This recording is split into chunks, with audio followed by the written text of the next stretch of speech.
Ready, start. I should like now to make a few observations on the budget.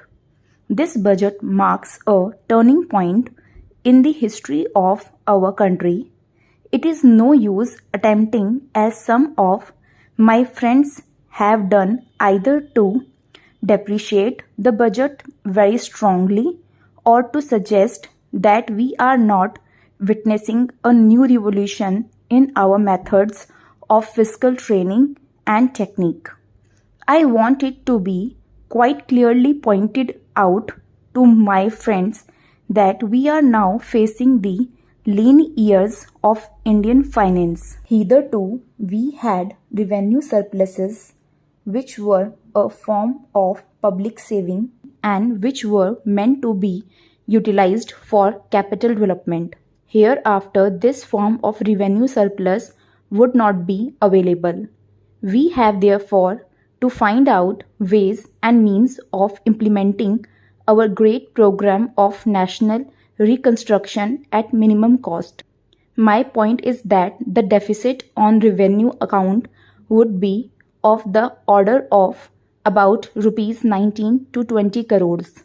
Here, let me point out that I do not agree with those of my friends in the finance department who have attempted to suggest that rupees 9 or 18 crores which are obtained from Pakistan should be put to the revenue side of the budget. They are to be put on the capital side. But that does not seriously alter the trend of my argument. What I am suggesting is that we would have to be prepared for a deficit of much higher order even on the revenue side. That itself should make us realize that there are very many problems which we have to face and we have to undertake ways and means of increasing the resources of our country so that it might be possible for us to have a great amount of surplus or a great amount of public saving for the purpose of financing capital development. The finance minister, in the course of his speech, Mr. Deputy Minister pointed out that the deficit during the past 2 years were of the order of rupees 83 crores.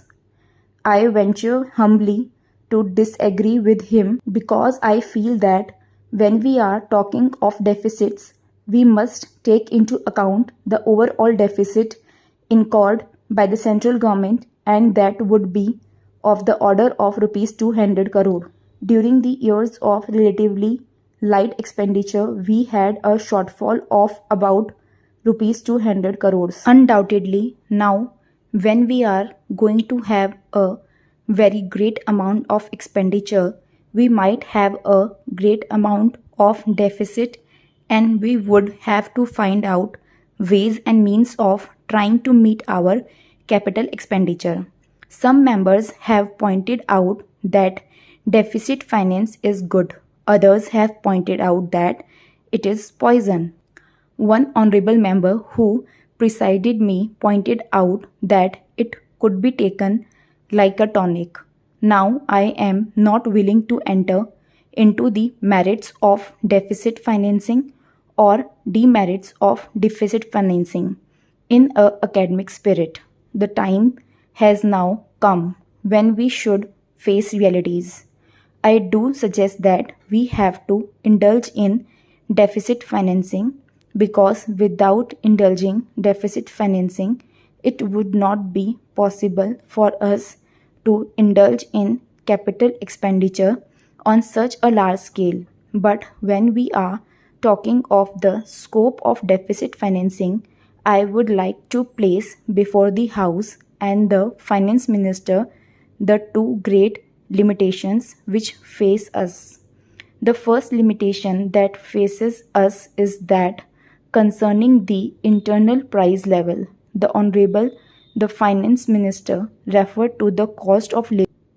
He said that he was going to keep a watch over the cost of living so that it may not shoot up within a short period and make a mess of the plans of capital development.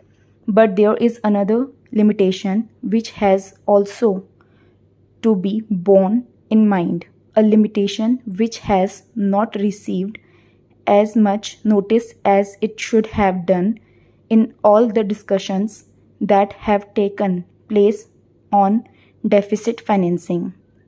That limitation is the external limitation on the limitation which arises on account of our balance of payments position. I think this is as important, Mr. Deputy Speaker, as the internal price level, and I should like to elaborate that particular point a bit more because I feel that a time will shortly arrive when we might have either to reconsider our policy or might even have to leave Sterling Club of which we are a member. The second serious limitation is as serious as the first. What would be the consequences of deficit financing on our balance of payments? The finance minister, in his budget speech, points out that so far as the balance of payments position is concerned, they have now, whether it is by accident or design, a favorable balance and they have contributed about rupees 63 crores to the dollar pool during the past 6 months. But the moment we indulge in deficit financing, we have to be prepared for worsening of our balance of payments.